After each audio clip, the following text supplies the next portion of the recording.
Are we live? Okay. Can I start?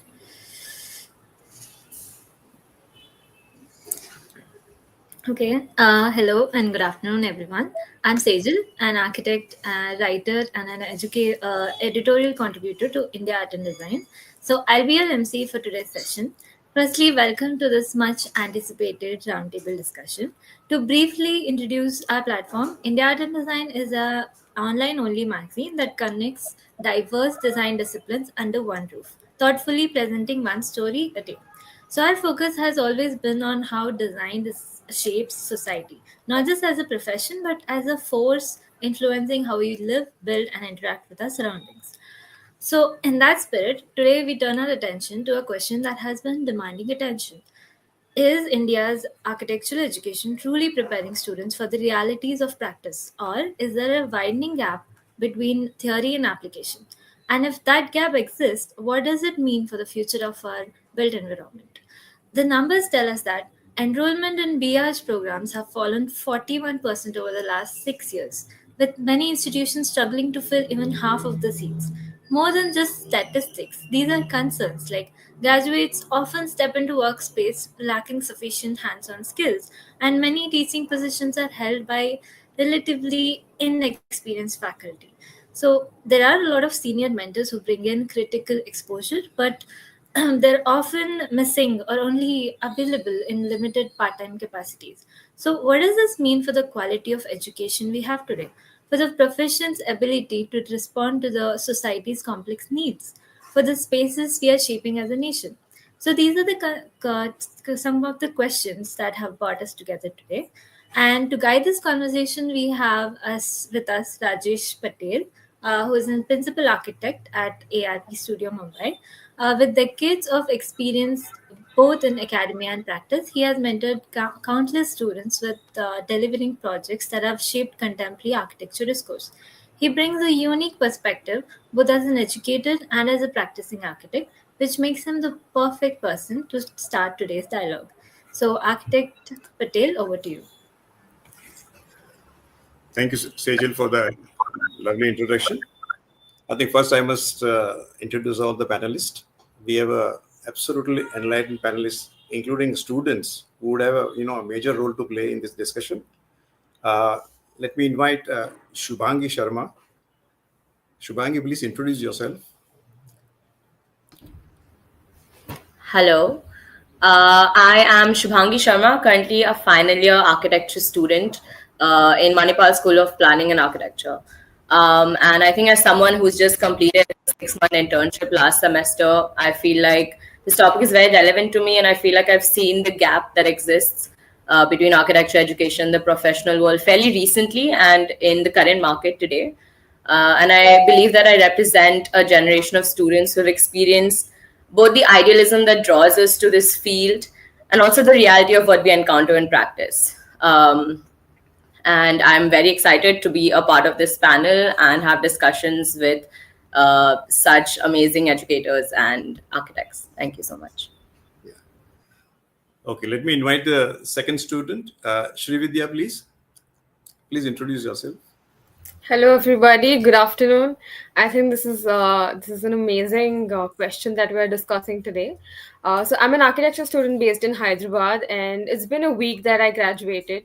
I think after 5 years of relentless work and exposure, being in the college and also experiencing how it works in offices, I think I'm ending it on a perfect note where I am interacting with a lot of architects and educators and also discussing.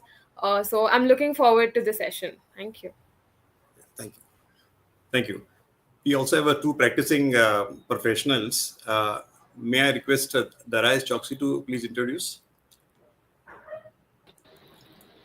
Good afternoon. My name is Darayas. I am the design director in CCBA Designs. And this topic is very relevant to us because being in the field, we hire regularly both interns as well as fresher architects. And the skills that are required today are very different from what were required even, say, 10 or 12 years ago. And education has to keep up to make it relevant. Thank you, Darais. May I invite Kaiser Shroff to introduce, please? Hi, everyone. My name is Kaizad Shroff, and I'm a partner at Shroff Leon. Uh, we are a small practice, and I'm involved in academia as well. We too hire a lot of people who are just starting out, and I do find there's a big disconnect between what we expect vis-a-vis what uh, expectations new architects come into the field with. And I feel this platform and this discussion is actually very important, and it needs to be had on a regular basis. Thank you, Kaiser. Yeah. Also, we have a very eminent academicians. May I request architect Rupali Gupte to please introduce herself?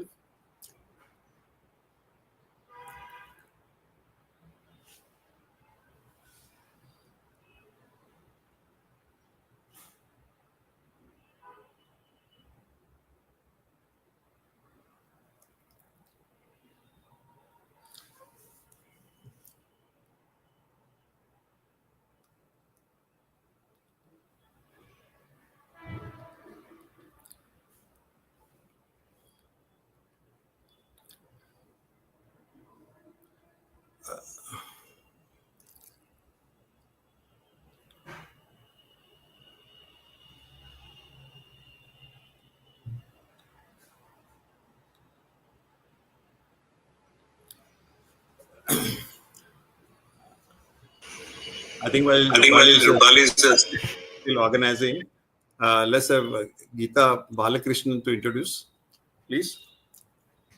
Thank you, India Art and Design, for having me here. While I'm considered by some or many as a academician, I'd like to. I'm glad that I've been included, because I think our education system does not look at all kinds of practices, and I believe what we do at Ethos is also a kind of practice that I would like, and I think there are enough youngsters aspiring for. And I'd like to delve deeper into understanding what exactly we're preparing students for, what kind of a practice, and what kind of practices, and would be great to see what comes in the discussion. Thank you, Geeta. Thank you. Rupali, are we organized? Yeah, can you hear me now? Yes. Okay, Sure. okay. I don't know what happened because it was unmuted. Anyway, so yeah, hi. I'm happy to be here. My name is Rupali Gupte. I'm the director and co-founder of the School of Environment and Architecture in Mumbai. And this topic is really close to us also because this is the very reason why we started the architecture school 10 years ago. And C has been doing a lot of work to constantly strive to make architectural education relevant. I also want to say one thing, and then we'll probably talk about that later. But recently at C, we also did a survey on architectural education in India, which covered 406 architecture schools to get a sense of what the landscape really is and what some of that where some of that lacunae lie. So I think we'll bring up some of this in the discussion as we go on. But thank you. I'm very happy to be here. Thanks a lot to all the panelists to be on the panel for this discussion on architectural education, bringing the gap between theory and practice. I hope finally at the end of it, we should contribute a lot for our profession to move on in a good spirit. This entire session of today's discussion is divided into 3 parts. So first section, we will deal with education versus practice. Then we will have a second session about industry expectations. And then third session will be about bringing the gap together, and that all of us would be contributing to it. First, let's start with the section 1. It is about education versus practice. It's mainly about students and educators to come together to discuss on this point. So let's start with some basic prompt. Then you can add as you would like to add it to the subject. Do you feel your coursework, this is about for the students? Do you feel your coursework is adequately, prepared you for the real world architectural practice, and why not? May I invite Shubhangi Sharma to contribute? Yes. So I think from my side, the answer has to be yes and no. I think from my time as an architecture student, I've realized that this course is not one that just sticks to teaching you architecture, but the coursework, the deadlines, the projects, and the group works do prepare you for the real world when it comes to approaching people, knowing how to collaborate, working on a tight deadline, and it gives you that sense of real world. However, I do not think that it completely does prepare us for the technical aspect of architectural practices. I believe that we are lacking some basics, and although we do have a lot of different theoretical courses, for example, when it comes to structures or HVAC systems or building services, these are things that we do learn in theory, but we don't actually know what to do with that information and how to apply it to the projects that we do. So I think there's quite a gap between that theory and that practical approach. But you must be having the site visits and the projects visits, live projects to attend to, and all that. Correct. And all the Correct. 100%. Does it add to the value to the just the core academic teaching that is happening? Yes, I think site visits give us a very, very good understanding of where we're building, the people around it, and even this time in our studio, we've had urban context studios. So we've went and we visited different offices and to understand the legal procedures, the administrative procedures that come with it. So I think it gives us a good insights into how we can develop the projects. And we do have workshops as well, which help us kind of look at the different aspects of architecture and things that are not included in our coursework itself. However, I feel like these are things, if involved more into our studio and into our courses directly, would have more of an impact. Okay. So you do have a hands-on experience on construction and project management in the real world projects and all that during your academics? I wouldn't say so, not extensively.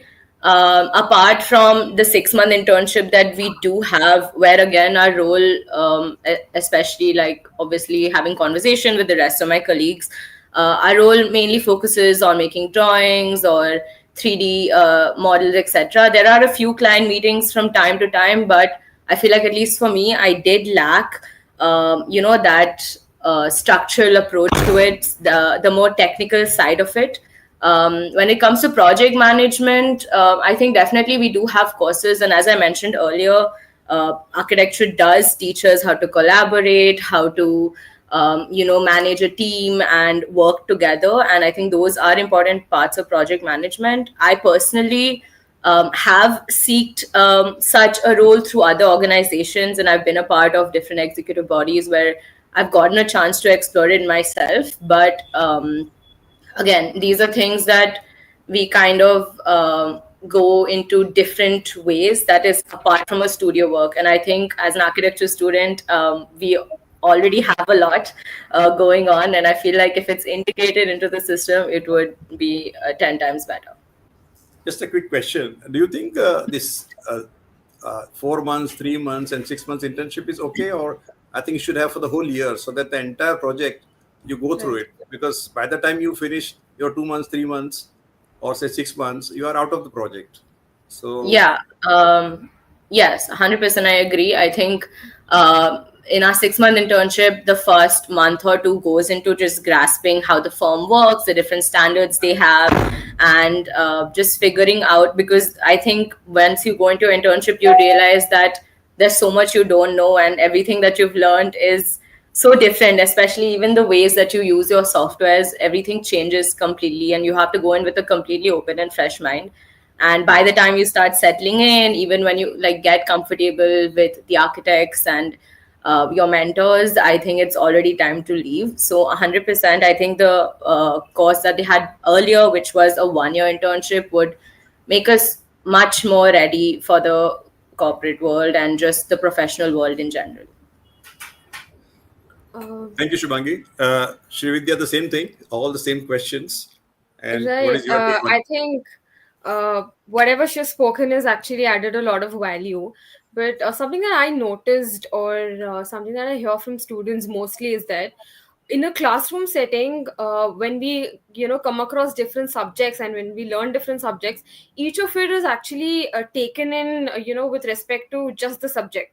So when you learn multiple subjects, and then even with the design studio, the student is confined to only solving that particular problem, and they're driven by timelines. So in case of deadlines, or in view of marks, so it's more like rushing. Okay, so they're on an overall, they're missing the context. And the same happens even when you enter your internship. So it's like when you sit in an office, you don't have a context, because what you study in college, the subjects that you study, there's no integration between different subjects. And all the theory subjects are not integrated into the design studio, and they're all rushing through the timelines. And when you sit in a studio in an office setting, it still feels very foreign, despite having theoretical knowledge. It still feels very foreign, and you still need some guidance from the office end, where they brief you up about the project. And you have to delve into that. And as he mentioned, as sir actually mentioned, the 6-month internship is again not sufficient, because you're not enjoying the entire journey of a project. So somewhere in between, you're given a task to finish. So all of what we do in an internship are different tasks of a project, but not the project itself. So again, so there are I think it's not like we have a huge one major chunk of gap, but there are different gaps that we have to address. It's more like joining the dots, and we have a figure to actually address.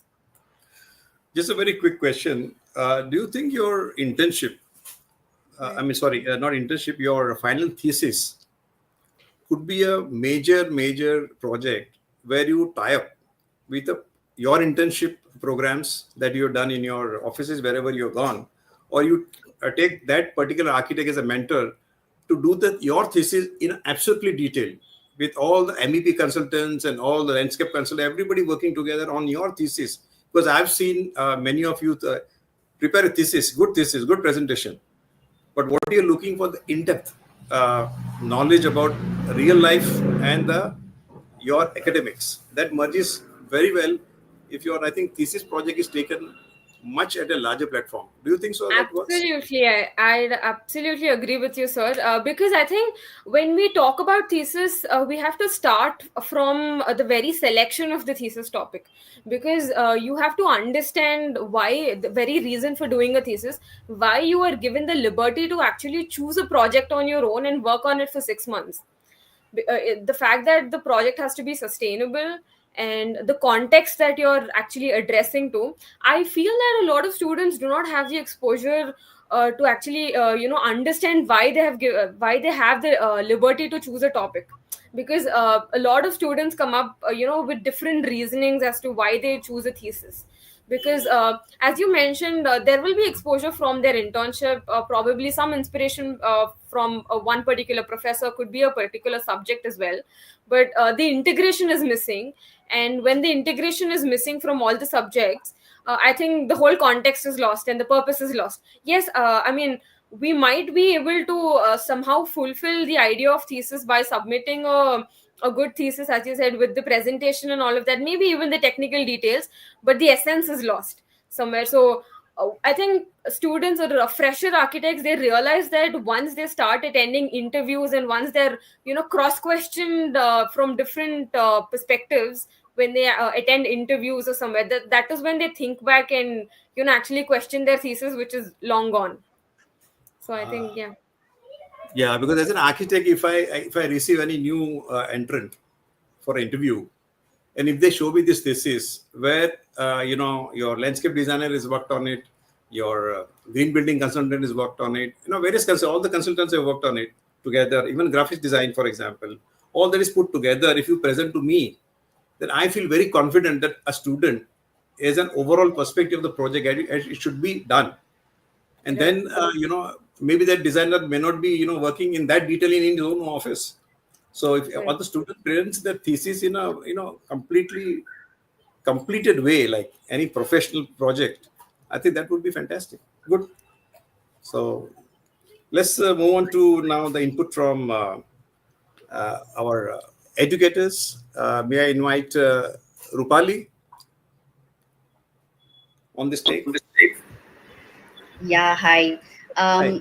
I think couple of things. It's nice to hear the students speak about a lot of the concerns. I'll just step one, like just step one step back, and really kind of also talk a little bit about how we speak about the real world, because this is something that we hear often about, students not being prepared for the real world. And again, I'll go back to this project that we worked, this research that we did on architectural education. And one of the findings is that uh, only 5% of the population really gets services of architects, you know. So 95% of the country does not get services of architects. And then, so the question is also then, what is the real world that we are speaking about? I think that's a very important thing that we really need to flag for ourselves, both from the academy as well as from the profession as well. Okay, so that's number one. Number two, I agree with what Sri Vidya was saying about this idea of things not being integrated, and I think that is something that's key really to how we look at education, and this is something that we actually did at sea very early on. We basically kind of broke down this idea of the semester where you go. If you look at most university syllabi, you have 10 subjects, 11 subjects, and they are taught in fragments, in disconnected ways. And the student is the one who has to actually piece it together somehow, right? So what we did is we said we break that down, we create a modular teaching where you work on one project in an integrated way for 7 weeks, 6 weeks, depending on the scale of the project. And the project has different focuses. So it may be a project that has an environmental focus. There may be a project that has a material systems focus. There may be a project that has a social question that one is dealing with.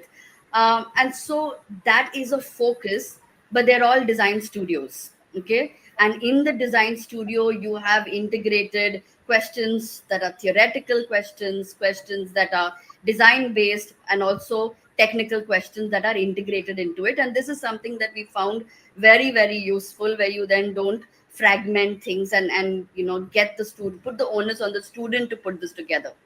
That is number one. Number two, we also realized that it's impossible, because right now also we're talking in binaries. No, we're talking about education and we're talking about practice in as if they're two different things. Again, I think we cannot speak through these binaries. We have to think of the ecology of education. We often say you need a village to raise a kid.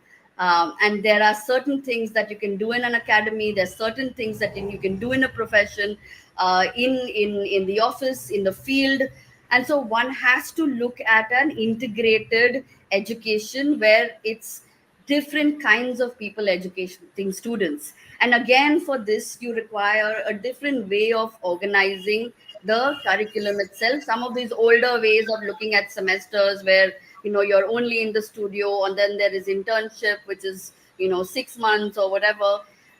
You need to break that as well. You need to have a system. And again, this is something that we've been experimenting with, where we figured out that there are certain core courses that you need to get the basic skills of an architect.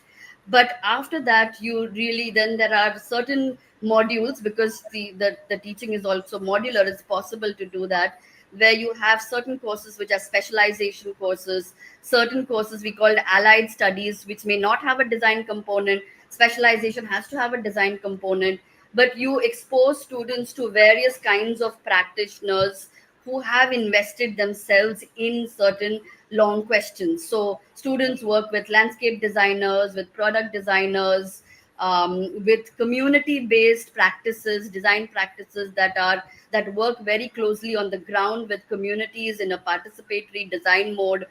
And these are places where the course is again 5 weeks. You can go away completely on the field and be there for five weeks and participate with this practice. We've also done something where the internship is possible to extend. So you work on the summer for internships, but you come back in June. Either you come back in June or you stay back for 4 more weeks with that practice, continue with the questions, but these are very closely monitored, and you get credits for that practice as well in allied studies. So there's certain kind of organizational innovations one has to do in the school as well, to bring in a kind of ecology of education. But I'll just end, maybe, I mean, I don't know if this is a long response, but I'll just end with a third thing, as an observation, that we often say, oh, this is theoretical and this is practical. Again, I do not think, and this is again what the survey has shown us, that we do not actually engage in theory at all.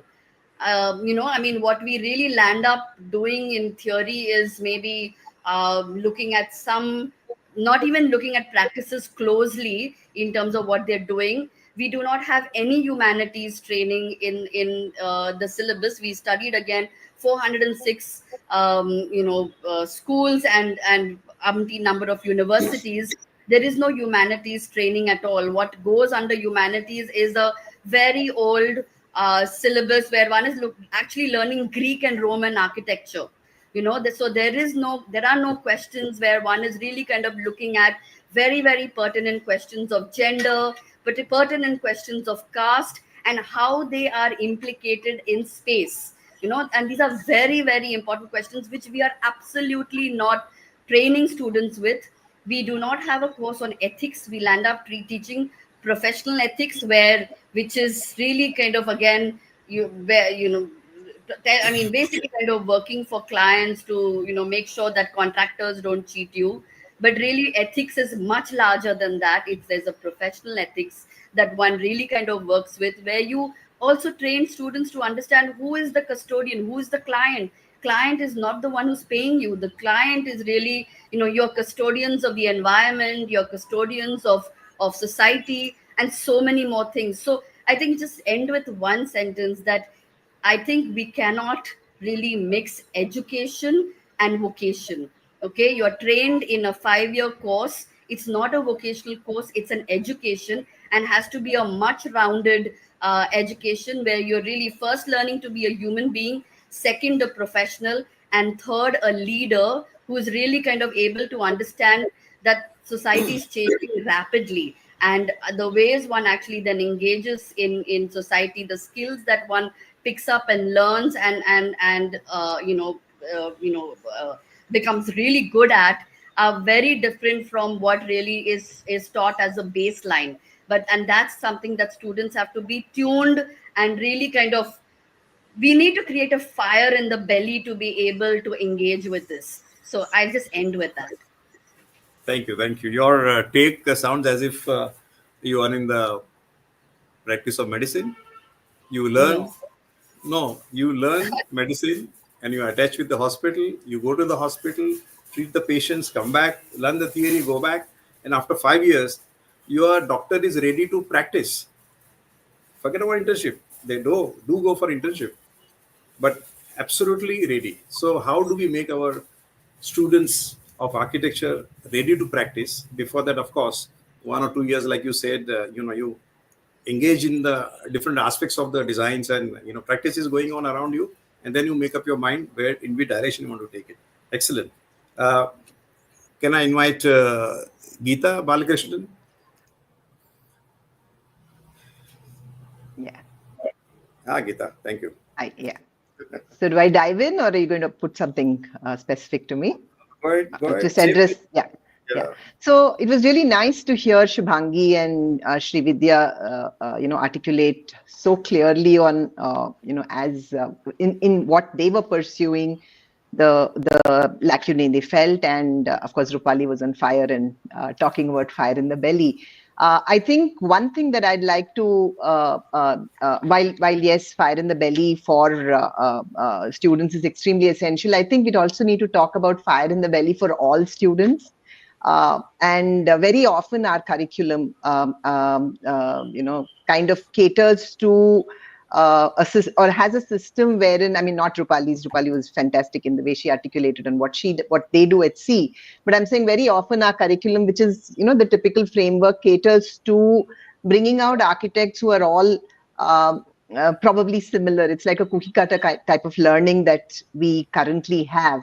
And I don't think, I mean, if C is using that flexibility so well, that is available to them to be able to curate these innovative ways of doing things, I think it's possible to do, and I think that's essential. We were talking about real world practice and real world readiness.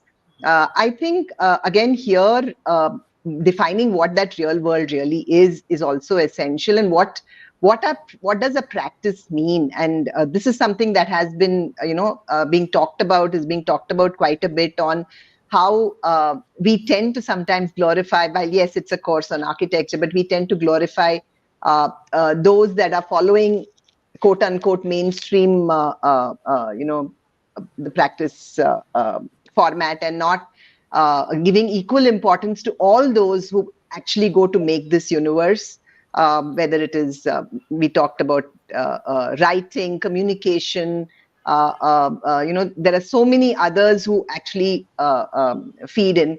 And when we're talking about thesis and internship being kind of the mode where people could probably learn about practice, and it kept coming back that that's not obviously adequate.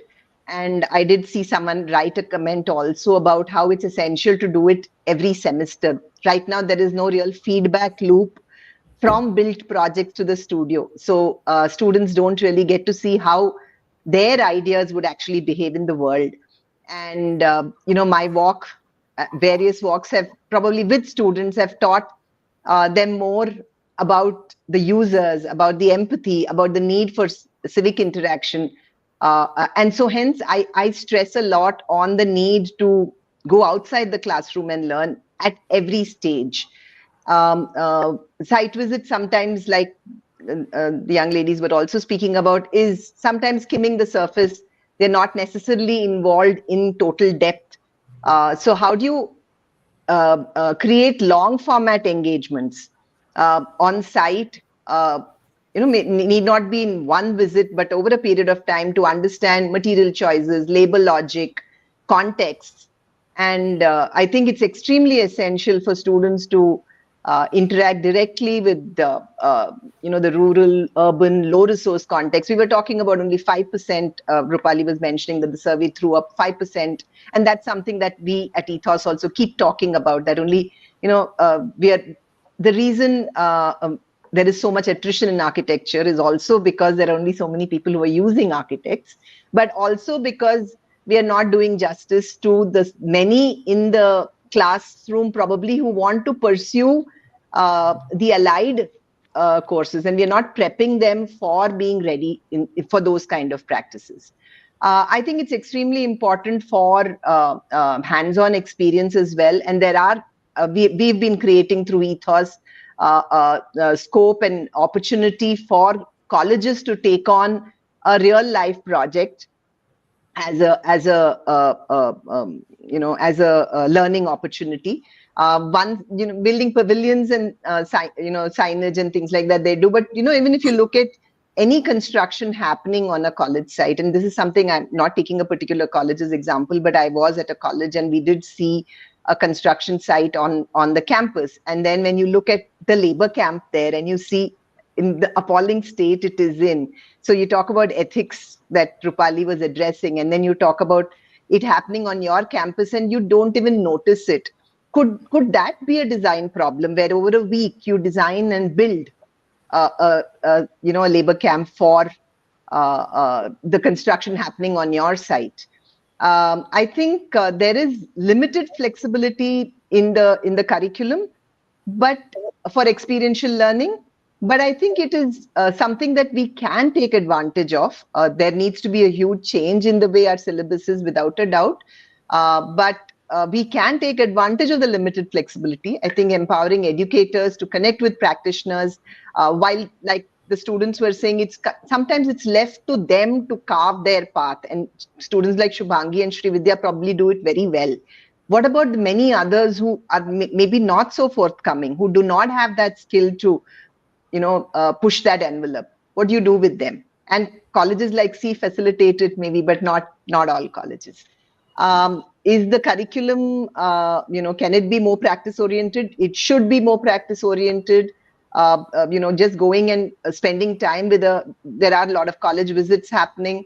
Go and spend time with the community, be there at social functions of a panchayat maybe. Assessment, for instance, should include not just how the building functions, but also community value. What is the value your creation brings to the community? What is the buildability score maybe? What is the process documentation that you're looking at? And I think it's very important. I'd like to end with this to say that designing, should not just be for the jury. It must engage with the world. You need to encourage students to design for context and not just for critique. I'd like to leave it at that and move on. Just one observation I got is not all the students or architectural intake of 30 or 60 are meant to be an architect. They have a different fantastic abilities. Sorry. Yeah, go ahead, please. Go ahead. I don't know how you define an architect. I believe I'm doing a great job as an architect, but I'm not building. So I think not meant to be an architect who builds. We need to redefine what we mean by an architect, because the minute you limit that definition to being only architects who build, I think you're doing a huge disservice to the definition of an architect, to the community of architects and the industry. I think we need to expand that net. We need to include everybody, give them that equity, give them that equal importance so that they feel completely in control and comfortable to follow these alternate paths as well. And that will be the day when the alternate paths are as equal as this path that is meant only for designing. That's when we will have a support system for that architect who's also designing to be able to function well. Yeah. There are many architects who are also good photographers that we have around. Product designers we have. Many allied fields they have picked up and they've done a fantastic job of it. They're also doing a fantastic parametric designs and all, which is not right now a core curriculum in our architectural practices. But the question is that how do we integrate these fresh new ideas of treating that other architect student who is not cut for architecture practice but is cut for something else, which would even add to the value to the entire discipline of architecture. How do you integrate that into your academics? So that even your internship right now, the internship is very clearly cut out only for the number of site hours, for the number of drawings you make. The jury is on that field, but why wouldn't someone want to be an architect who's looking at the social space, looking at communities? I had a case last year where we were doing a upgradation of a government school in Chennai, and we were looking out for architects interns who would contribute to that project. But the colleges could not allow them to take part in that as an intern, and we had to actually get them outside their college time to be able to work on it. If only they could do that, I think the learning will be so much more wholesome. So I think there needs to be a huge shift on these fronts to be able to allow youngsters to go and follow these things, experiment, explore, and write from the first year, not just in their internship semester. Now that we see, even interior design is becoming part of the architectural course, 2 years plus 3 years of interior design, that's a good shift, I think, Council of Architects taken. So, considered of time, let's move on to the next section. It's about industry expectation. Okay. So now we'll talk with practicing architects, and of course, Geeta and Rupali would join us later on and just add to this our practicing architects point of view. So may I invite Kaiza to comment on, I'll just put one point here. What is the most challenging when training a fresh graduate or intern? Your problem as well as mine.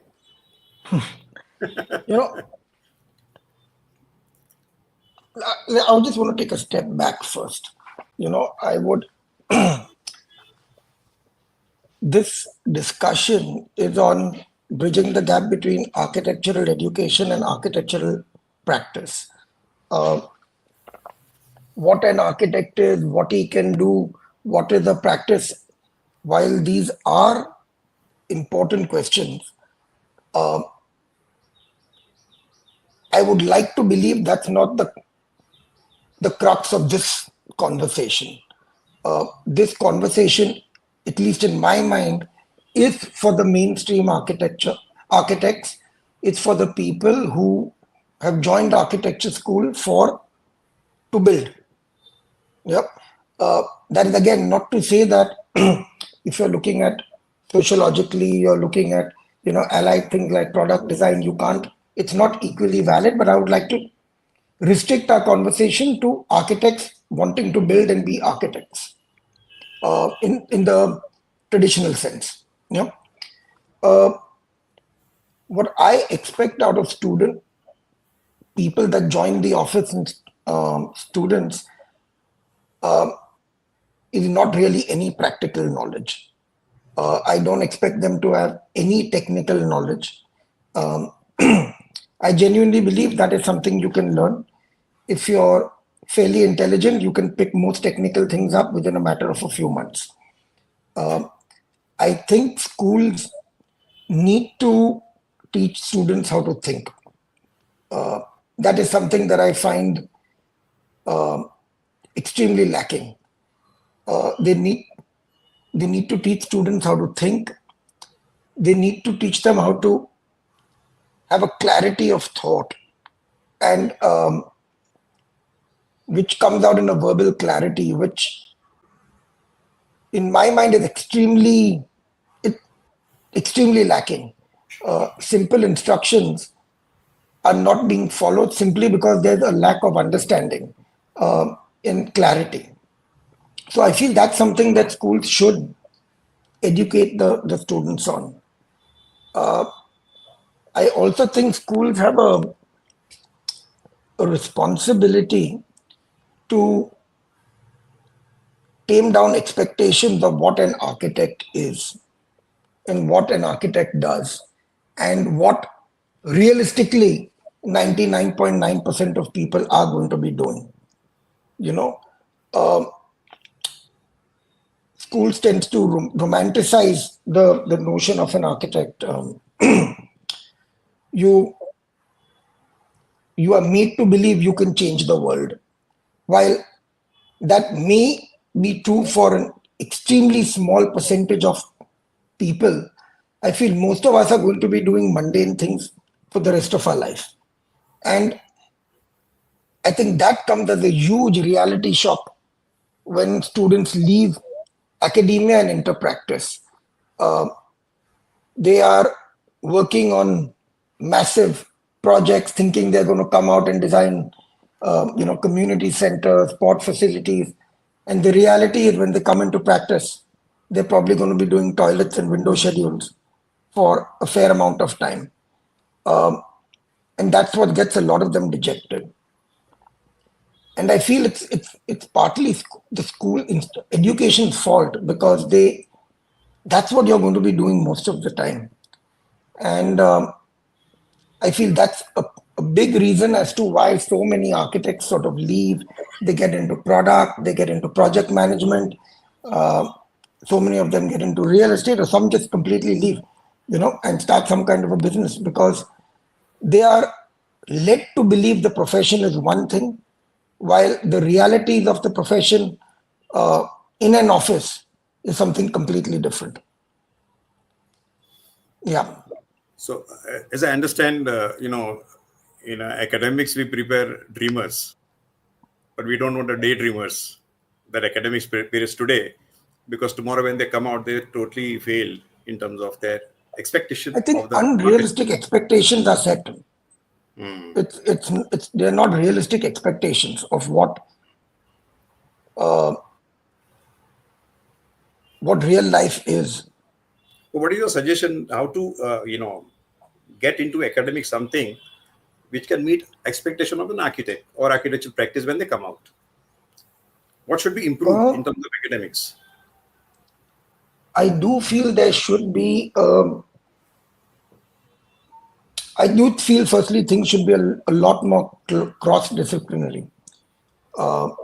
you need to understand everything has an impact on the final product, not just your creativity. You know, and this is something that I've been wanting to do in a studio for a long time, where I want to bring up extremely real life conditions, maybe even a client, into a studio and impose things which may or may not really make sense, impose financial sort of constraints, and have the students struggle with that. I feel once you start practice, at least for me, one thing that shifted completely was how critical I was of other people's work. It's very easy to sort of sit back and criticize other people, but you genuinely have no clue what they've gone through to arrive at that. And invariably, that has to do with the client, the client's niece who's gone to design school. It has to do with Vastu. It has to do with financial implications. It has to do with, site condition. We are very quick to judge. And I feel when you start practicing, you sort of are very muted in your judgment, and you tend to give the benefit of doubt to the person that completed the project. So I feel those kind of constraints, if brought into education, would sort of taper down people's expectations and give them a little more conditioning to real life scenarios. Do you think, 3 hours a week, right from first year till the final year, there should be a hands-on training program class, 3 hours, once a week. So by the time they come out for internship, they also have hit the reality at the same time. So I think 3 hours a week is too little. It's too little because frankly, there's nothing you can do in 3 hours. I mean, you come to the office, you get yourself a coffee, and then it's time to leave. No, not in the office, in the curriculum, in academics, in the college. Before you come for internship, at least you have 4 years of... I don't think college is equipped to handle that kind of stuff. It needs to give the students the avenues to be in studios where they can experience it. Whatever way. Sorry? Idea is to just have a hands-on experience where people, architect, instead of becoming a dreamer, they remain grounded to the reality it's very around difficult. them. It's very, I mean, when you're working in practice and you're actually working on a project, and the structural engineer changes the size of a beam, and that affects your entire elevation, that hits you differently than when you hear about the story in practice, in theory. Let's move on to Darais. He'll also have something to have his own take. Darais, please join us.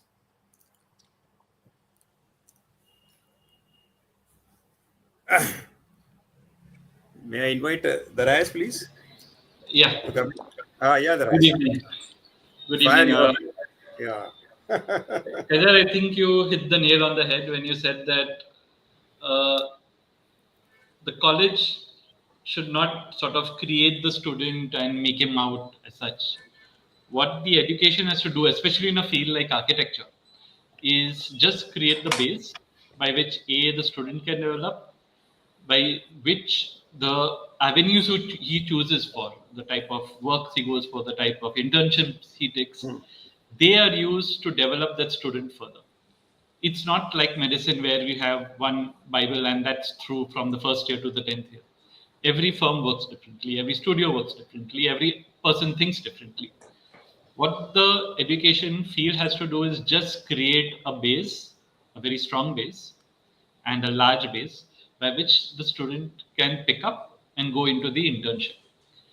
Because, see, architecture is one of the very rare fields where one sort of can open the mind and think 360 degrees. That is what the college has to do. Give the freedom to think that. Right now, it's more silo based. It's architectural design. It's completely different from basic design, drafting. There's no cross subsidy or cross going across different fields. And that is what Kaizad also mentioned on that. You have to have a lot of sort of cross pollination between different subjects so that it moves ahead. And that is what the main thing is lacking. You can't blame the college directly because even certain educators are not equipped to have that knowledge. In the field, when the architect actually goes onto a site or a project, he's surrounded by, I would say, 10 to 20 engineers.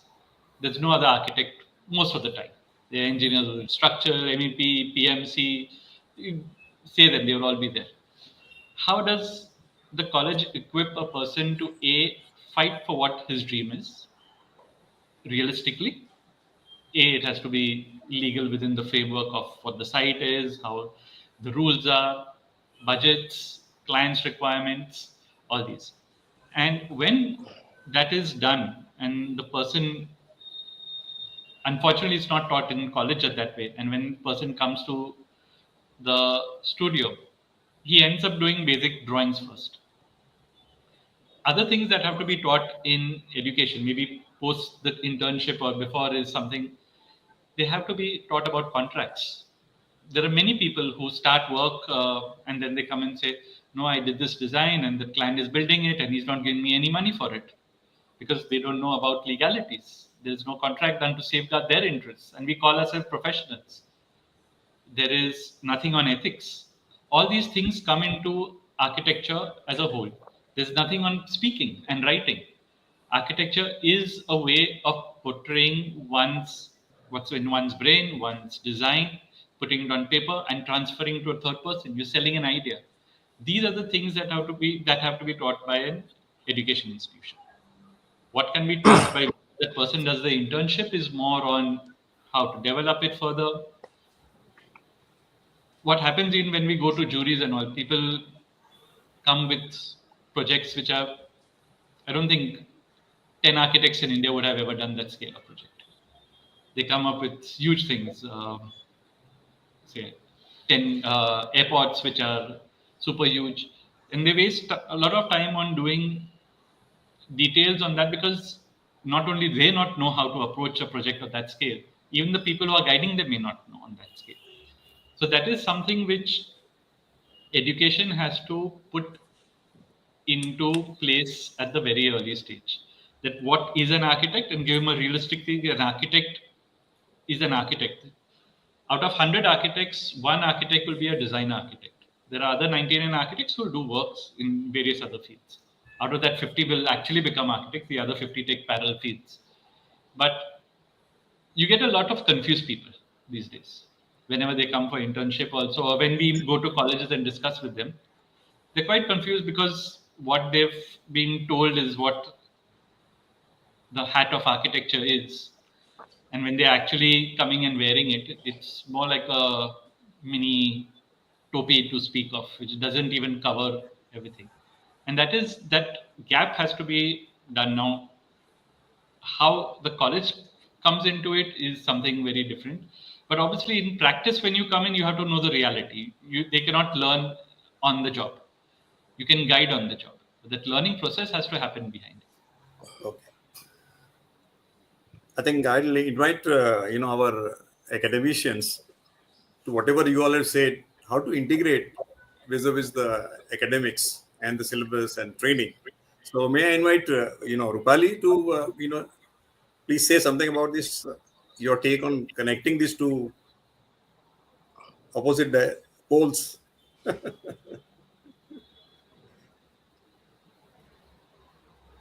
Rupali, you're unmuted again. Yeah. Okay. Can you hear me now? Yeah, sure. Yeah. Yeah, I think I've said a little bit about like why these are seen as opposite poles, and I think Geeta has also spoken a little bit, and I think there's a little bit like because I think all of you also in some way, in some capacity, teach. and also sort of practice. Um, I mean, a couple of things. I think there's a little bit of confusion when we say that on the one hand we want people to think, but on the other hand, we tame down expectations. I think if you're able to really kind of, instead of taming down, if one is able to structure those expectations, I think it'll be much more useful, because like you said, you do need people who to think, because otherwise we can make a draftsman's course, and teach certain basic skills of construction. And then I think an apprenticeship would be a great model then, from the discussion that we had. There was at some point IIA that used to give a degree after 8 years of apprenticeship. Now, I don't know if that still happens, but I mean, then the model has to be completely different, because you're like, you're then like a carpenter gets trained, for you work with your kin, your family for years together, you pick up those skills, and then you are really, really good at it, right? So it's an apprenticeship model then that one is talking about. But I think one is really kind of talking about a society that is much larger than this, right?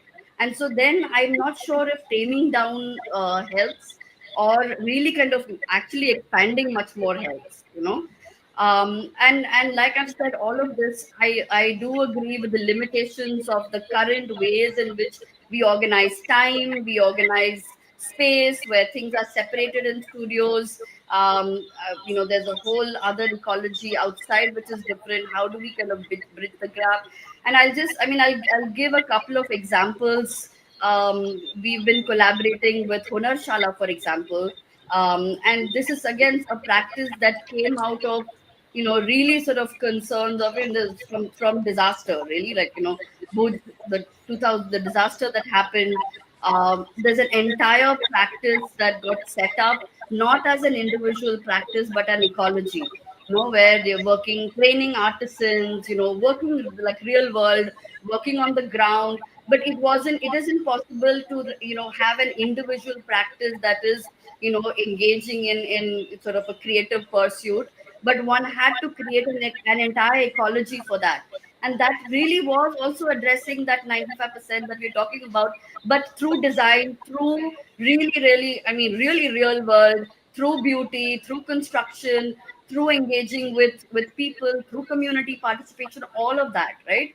So I'm just saying that I think it's important to create dreamers and also structure those dreams. I don't think we can, because otherwise we're speaking from very, very limited positions of a practice that is addressing really, I mean, it's not even 5%, it's like 1%, 2% of the population. And I do think we need to train people to do that as well. But I feel like we cannot stop at it. You cannot really engage oneself in just that. One has to really understand the need of the hour today, what your society is. Okay. Thank you, Rupali. Geeta, any input on this?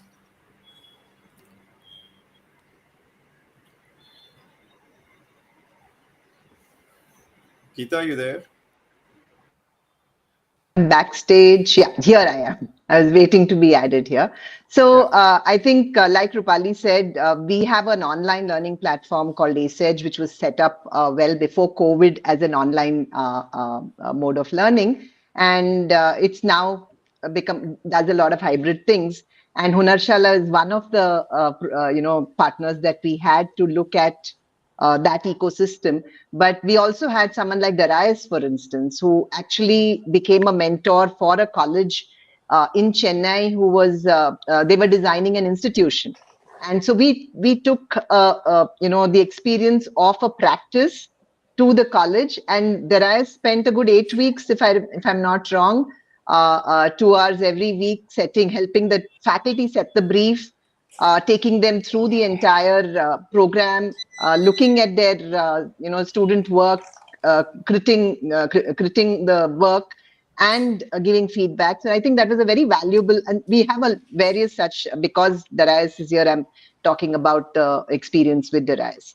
I think using these kind of modes also, because it helps. I think we need to understand that there are colleges in the back of Beyond as well, who do not have access to the kind of exposure that many colleges in cities and towns have.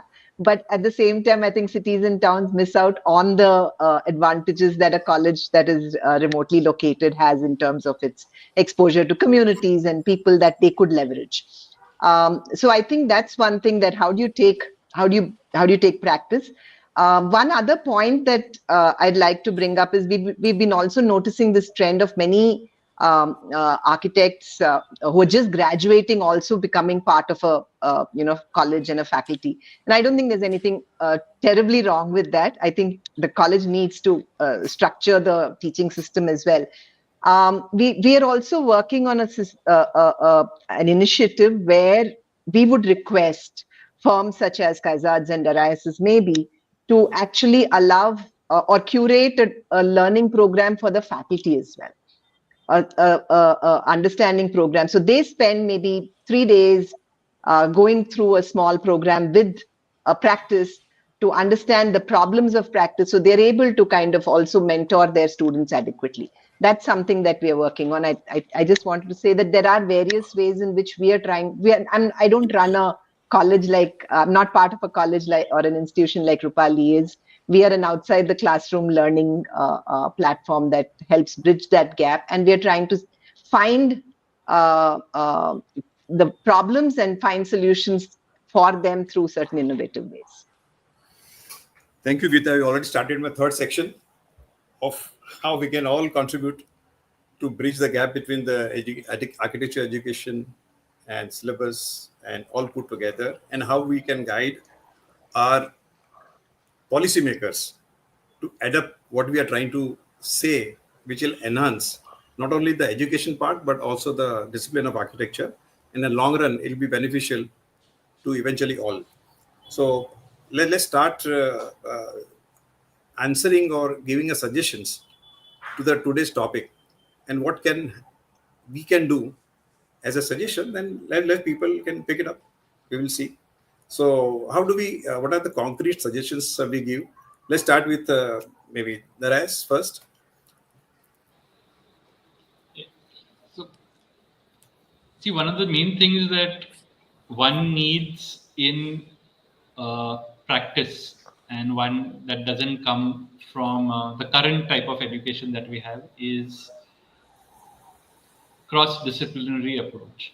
An architect is no longer the center point or the only person in the room. He's surrounded by numerous others.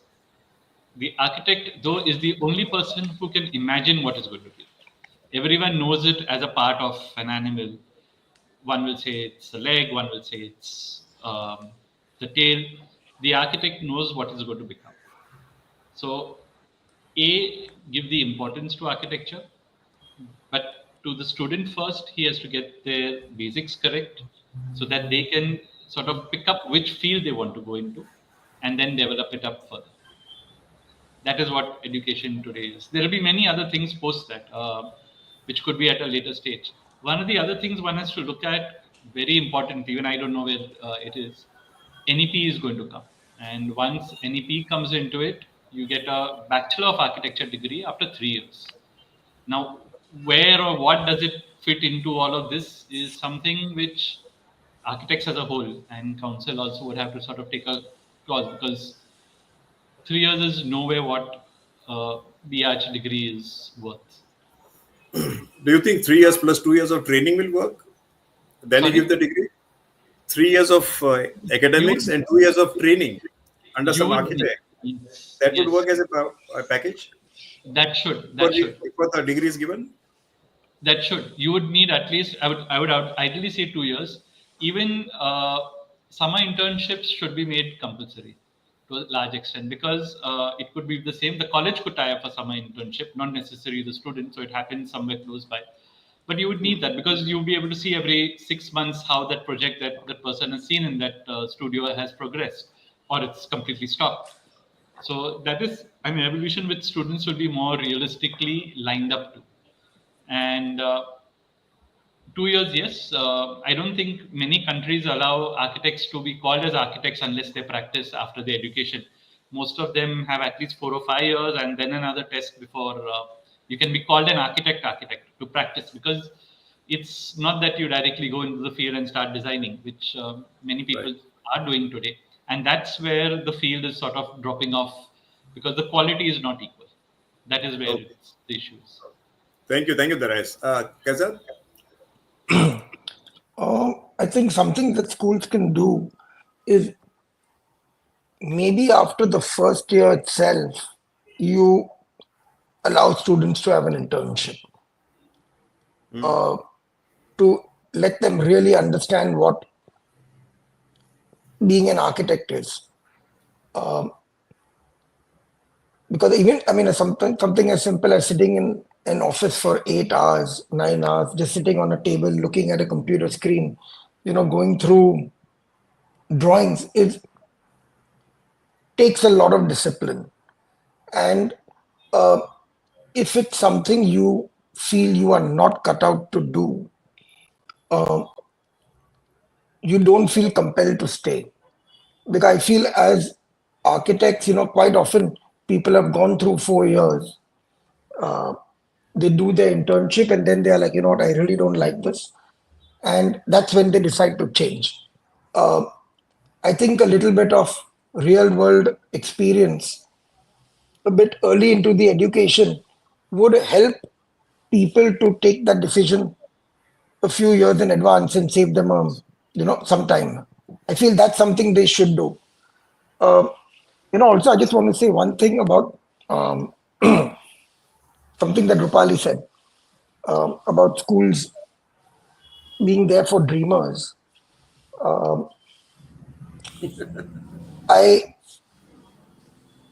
not. I do feel dreaming is important, and I do feel the world is changed, or it's the dreamers that are the ones that change the world. But I don't think that's what the crux of an architectural college should be. The crux should be to bring out a high level of average architects rather than one dreamer in 10 years. That's my take on it. I'm seeing Rupali not agreeing, but I feel that's what education should be. It should not be for the 0.0001% who, dreams. He's going to dream regardless, he or she. I think we are talking too much about these classrooms and all that. Let me get our students into picture. Can I have Shubhangi? Please. Yes. What do you expect out of the practice? I think there were a lot of insights. Am I audible? Hello? Yeah. All right. Yeah, I think there were a lot of insights practicing architects and everybody. And I feel like what I've gathered from all of it is that there is also a gap in one thing that Darius sir mentioned, and a lot of the others also mentioned, was what is an architect? I think that's a question that comes even when we're talking about dreamers, and we're talking about the reason that maybe students go into the professional practice and think that they can change the world. And it is true that that is something we do see in our education, and that is something that a lot of students do come into architecture for. They come into it for to design. And like in different fields like engineering, there's so many different parts of engineering and different disciplines, be it computer science, be it IT, be it mechanical. Similarly, architecture also has these different sides to it. However, the popular opinion and what is out there is that architects design. And as true as that is, architects also do a lot of things. And I think maybe this issue could be cut at the root if this definition and just the idea of architecture as a whole, and the whole broad, vague idea of it, is actually out there, which will give an idea to students, be it in students who are just entering architecture or be it somebody in final year. who is starting their career. I also feel like one thing that Darius sir mentioned was about how we are given such large scale projects and expected to do it within 6 months, within big timelines.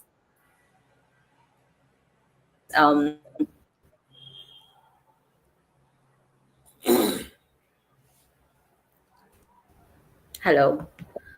Yeah. Am I audible? Yeah.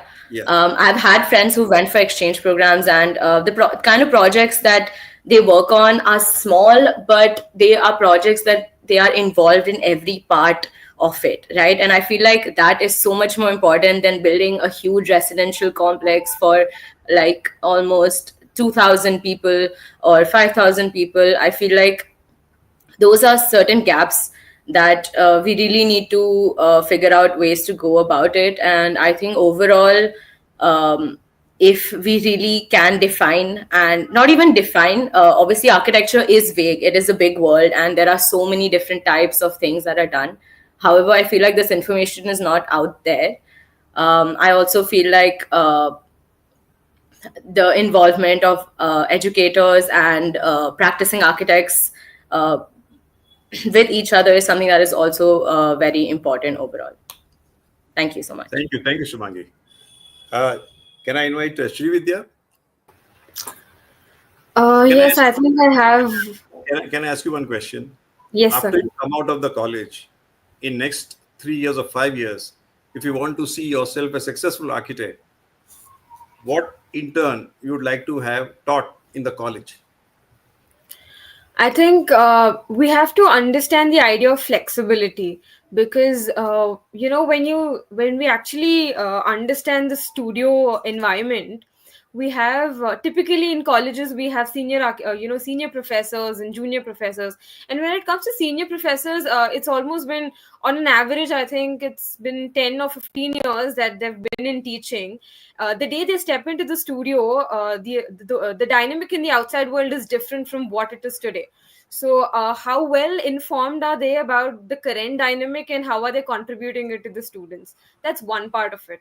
And second, when students are allowed to choose their projects or choose their design studios, uh, we're often encouraged to pick creative projects, or something that is more out of the box. I mean, that is what architecture students have been typically trained to, think out of the box. But when some, let us say there's a student who's picking a housing design, say, it is looked at as more monotonous. But then in the outside world, that is what is required. You're supposed to understand what what the world really needs. Okay, so I think the context is missing again. When a student is studying in a particular city or a town, you're supposed to know what your city needs. You're supposed to be taught about what your town needs, who are the users, what kind of communities live there. So an architect is expected to be informed of all these. That is when in that case, doesn't matter if we're designing a civic center or a hospital or a residential project. It can be, the creative scale can be anything. But the project still lies in the boundaries of the context. You still don't miss out on anything that is very important. So that is one aspect of it. And as Kazat sir mentioned, he was talking about the idea of bringing in a client into a studio and giving the students a real time experience. So I think the other way around, how about we bring a practicing architect from the city, from the city, or say from anywhere, I mean a practicing architect, and let us allow him or her to showcase how they started their practice, and the dynamics that they have seen, the ups and downs that they have seen while they were establishing their practice. Because students understand what it takes to actually start a practice, and what are the expectations they're supposed to have from themselves when they start a practice, or when they join a practice, or when they join an architect. Because the way it is glorified in the classroom, as sir mentioned about we can actually change the world, it's not how it is when you join a typical studio. Because I think this is a personal experience where when I was in my internship, we came up with a concept, with a lot of curves, a lot of landscape features and all of that. But the senior architect, they already had an alternative, working out the project with a lot of grids. Somewhere deep down, it was a little disappointing because what I did in my college, or the projects that I did, or the creative aspects that I included were always glorified, but I was, somewhere not encouraged to work in grids because it sounds monotonous. So that context is very important. And second, I think students should be taught about what's going on in the society, with respect to, we complain a lot about traffic today, a lot of urban conflicts that we have. So I think all of these things should be integrated into the classrooms. Not necessary that it has to be a part of the syllabus or the very curriculum, but they could have workshops, or say probably in the form of a debate. All these topics, or all these point of discussions should be, students should be exposed to all of this, so that they understand how the outside world is, and they work parallelly along that stream. That is another aspect. And yeah, so I think I'm very happy to hear from everybody, because somewhere or the other, we're all on the same page. So it's really good to know about it. And I think it's not just about integrating all the subjects or all the syllabus, but it's more about the context. We have to encourage students to learn more about Indian architects, because when we learn about foreign architects, or say Frank Gehry or Tadao Ando, it's good to document their work, or understand how, their thought process. But again, how are we integrating that into what we learn? Being in Mumbai or being in Hyderabad, how am I going to understand those principles and translate it into my current context? Towards the end of the day, if a design is not sustaining on its own, and if it's not catering to anybody, then somewhere we're failing in that aspect. And as Geeta ma'am mentioned previously, she was talking about an internship, where they wanted interns to come participate, but the college was not very flexible about it. There's another concern here, where every college or every university does give out a syllabus of their own. But again, when you have opportunities like these, to step out of the classroom and work, I believe that all of these things should not be looked at as extracurricular, because being in the creative field, being in a field like architecture, nothing is extracurricular. Everything is very much part of the curriculum. I think Okay. that idea of broadening is something we require. Thank you, Srividya. Thank you. That was a good observations. I think now we move on to Geeta and Rupali one by one. So we can then sum up the whole thing, because we are, I think, running out of time now. So Geeta, what's your take? So I think there were a lot of key words in the conversations that I heard. Srividya spoke of flexibility, and I think that's something that we need to take back as a recommendation very strongly, that there is some flexibility, but there is no mandate for colleges to actually utilize that flexibility. So they don't, most often than not, they don't use that flexibility. So how do you mandate that the flexibility, there are points for actually using that flexibility? We talked about bringing real world clients into the classroom, and actually testing solutions. I think the clients are already there in the campus. They could be the non-technical staff. They could be the janitor in the unit, because they're all using, whether it is our transportation systems, whether it is our malls, whether it is our walkways. These are people who are actually using it. I think using them as clients and also bringing them on board as jury members. This is something I keep saying. Parents, bringing parents on board as jury members is a way of actually, because we often, when you bring an architect as a jury, there is a certain lens that is used. But if you bring in a common person, in fact, this boy Anuj Kale from Levertis says, the day my mother understands my design, I think it's a success. So I think bringing in people who are not from the field to actually sit in the jury, bring in people from various disciplines to be part of at different points of the jury. I think one very important and crucial thing that is lacking in our learning is mandating inclusive approaches in design. We are not universal design and accessibility is not a mandatory part of our syllabus. So even when you want to design with accessibility in sight, or with persons with disabilities, designing spaces for persons with disabilities, most of our architects fail because they don't even know how to do it, where to start. Is there enough reference material? Is there enough content that they can go back to?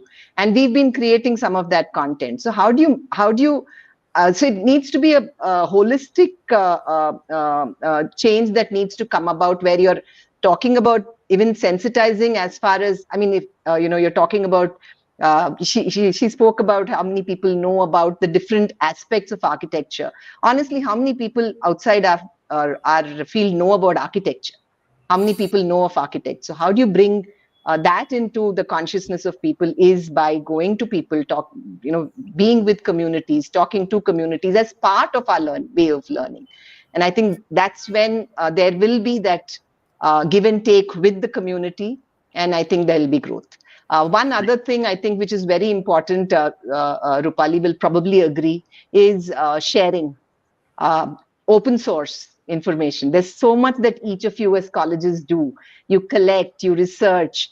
There is this, rural study programs that happen, and they come out as publications. But then publications as books are largely left to only be consumed by that college.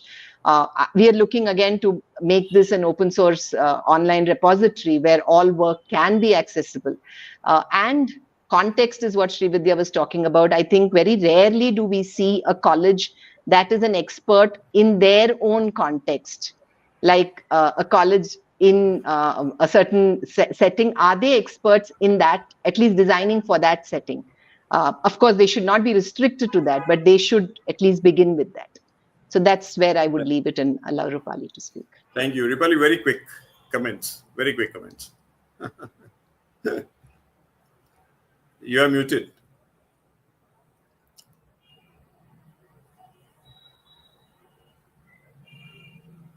No.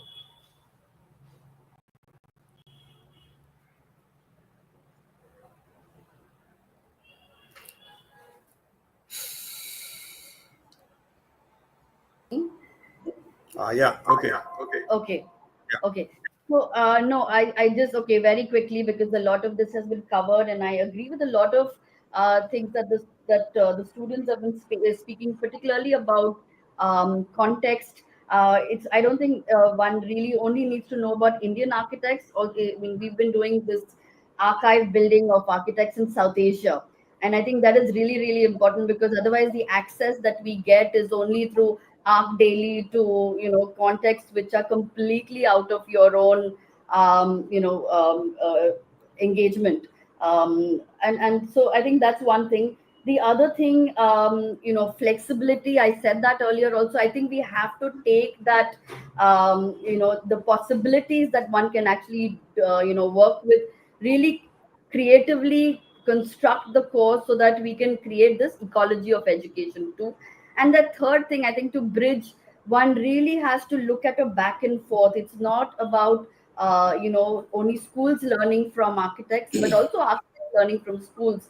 And I've something that, I mean, I have friends from all over the world, architects from all over the world. And I mean, there's a lot of engagement where architects also participate in conferences. They come, they present their work, they speak to the world about what they're doing.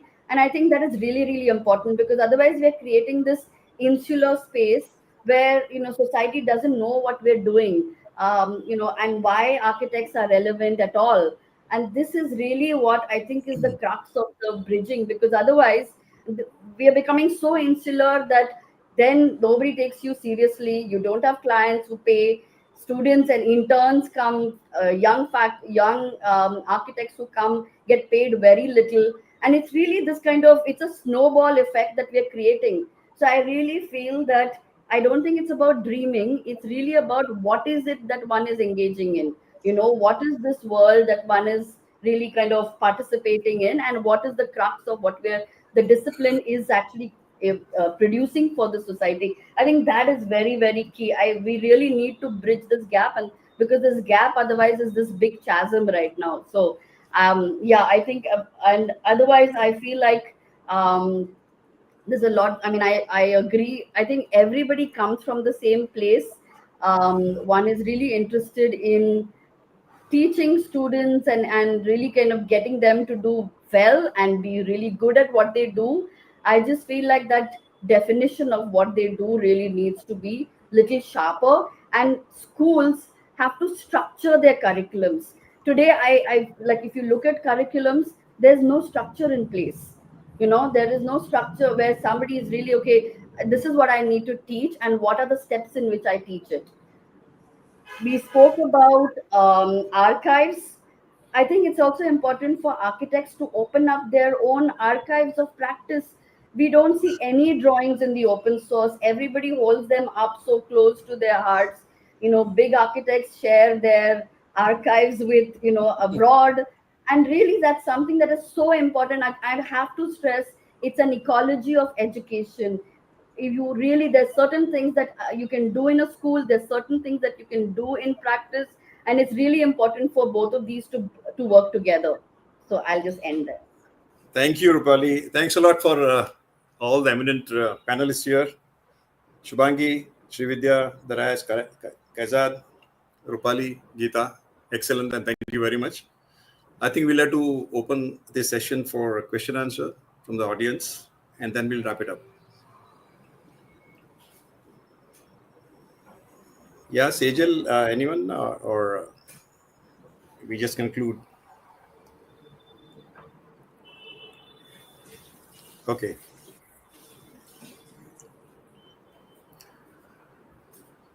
I think let's summarize generally. We had two aspects, the academics and the practice. And we have understood very well that academics needs to raise its level to match the practice that's happening outside. And also practice has to in turn contribute to all the students who want to become an architect, successful architect. So they have to give their experience back to them. So that whole equation works vice versa. And also, like we spoke about the various disciplines, you have the landscape designer, you have MEP consultants, all the practices, all the product designers, everything put together gives a very holistic picture of an architect's practice and as an architect when he comes out of the college. I think this balance has to be somehow integrated at the college level in academics in terms of subjects and all that. Maybe some of our academician can also prepare some papers eventually to pass on to AICT and all that who are part of the policymakers.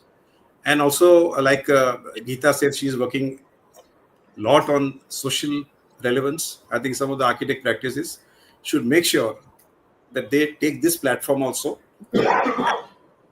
some charity work and give back to the society whatever they have learned in college and whatever they earned out of the practice. I think that's absolutely relevant.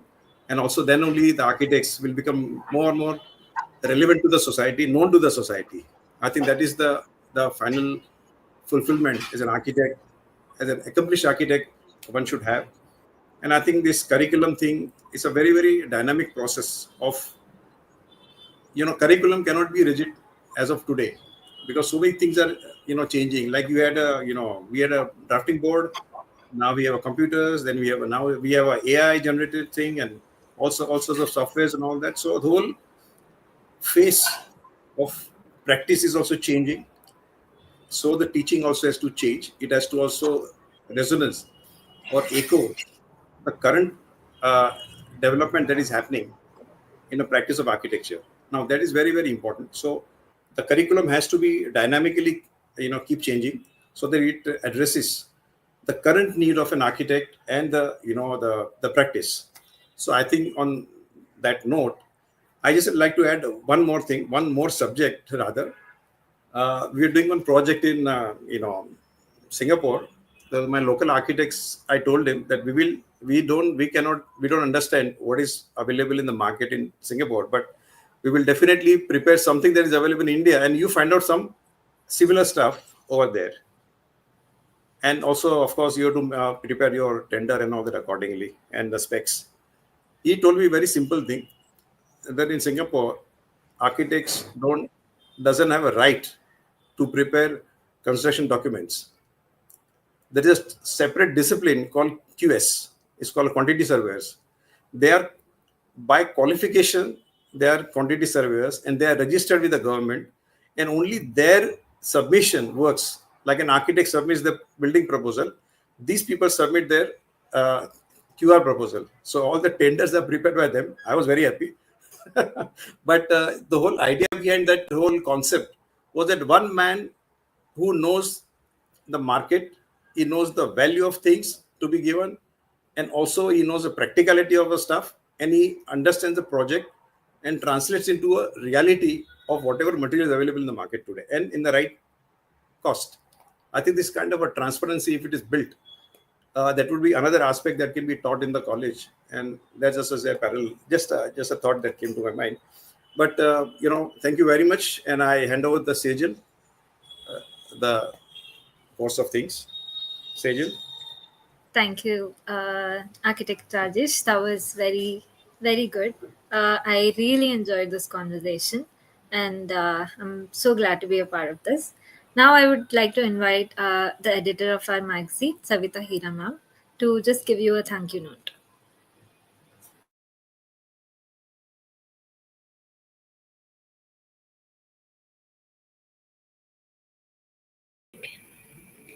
Hello, everyone. We've had an excellent session. And frankly, when we open this conversation, saying that we will have a round table inviting someone to talk about this urgency, the gap between theory and practice, it's kind of always existed, but it needs to be brought to the forefront. We really did not think that so much would come forth and so much would remain unsaid because there's a lot, it's a layered thing.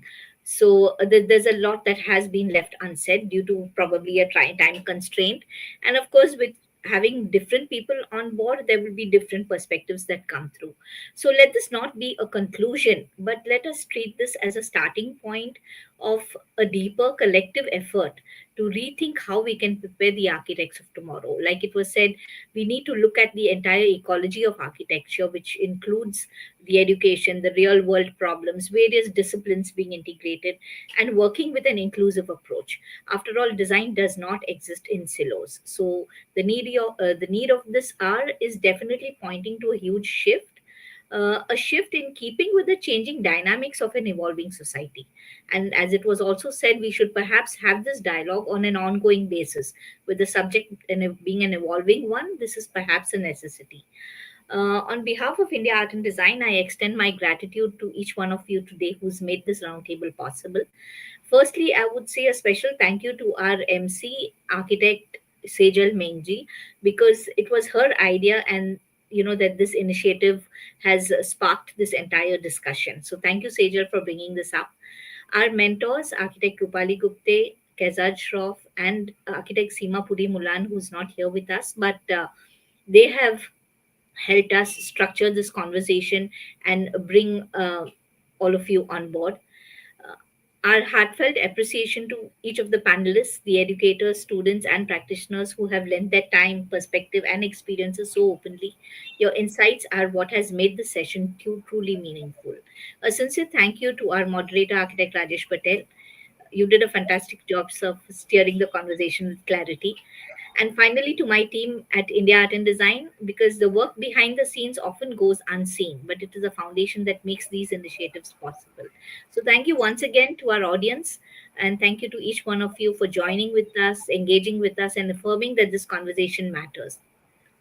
As an editorial platform, India Art and Design believes that by extension and design by extension must evolve and serve society better. So today's exchange is one step towards that path. Let's keep the dialogue alive and let's work together towards more meaningful conversations. Thank you once again. Wishing you all the Thank you. best. Thanks a lot. Thanks, Savita. Thank you. Thank you. Thank you. Thank you, ma'am. Thanks. Thank you. Bye bye. Thank you.